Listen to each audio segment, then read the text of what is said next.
Production is hard. People don't understand. People don't understand. I mean, the stuff that we've like been able to make happen pretty much solo, you know, like counting on each other for help and everything. But like one of the coolest things about what we both do is that between Jannah and Mahalia, we're trying to spread a very positive message, of course, right. But we're also shedding light on all the darkness that comes along with it. Yep. And I think, you know, we want people to see that there's a lot of beauty in understanding that side too.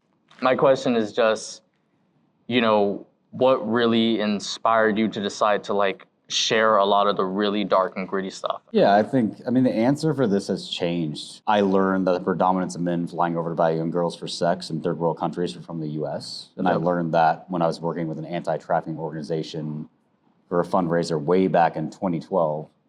And that's kind of how Mahalia started. But when I first learned about trafficking, and I've told this part of the story too, I went to this big conference in Atlanta, Georgia.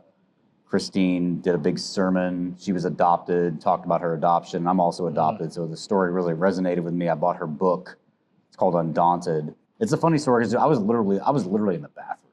Like, I'm just gonna be Kate about it. Like, I was in the bathroom. I was on the toilet, and I was reading this book. No, that's how it was. I think I've learned a lot of things on the toilet. Yeah, no, and I'll never forget just like being on the toilet, like reading this book, and I read this story, and A21's probably in, you know, 26 to 30 countries across the globe at this point. Like one of the most massively funded and powerful rescue organizations. So, I mean, it's, you know, the figures are in like the millions, if not the billions, in terms of what they're, you know, financially able to do. So just like you and I are doing, this is a powerful story because this is just when her dream started and she hadn't seen it all to fruition yet. But there's this encounter with this young girl in the safe home that they work with for a number of months. I think it was like 6 months. They're working with her and they're praying with her and she's coming out of the darkness of being, you know, literally, I mean, trafficking is being raped every day.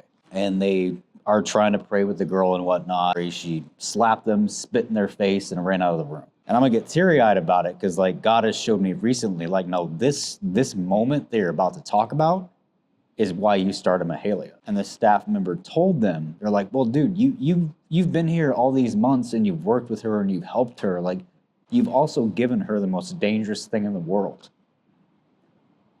And that's hope.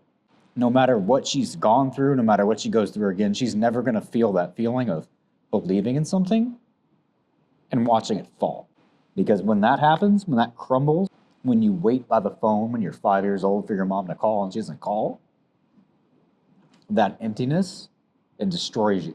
And so somebody asked me like a month ago, like, do you ever have imposter syndrome because you've never been trafficked? But I know that emptiness. I know what it's like to be 5, waiting by the phone for my drug-addicted mom to call and she never calls.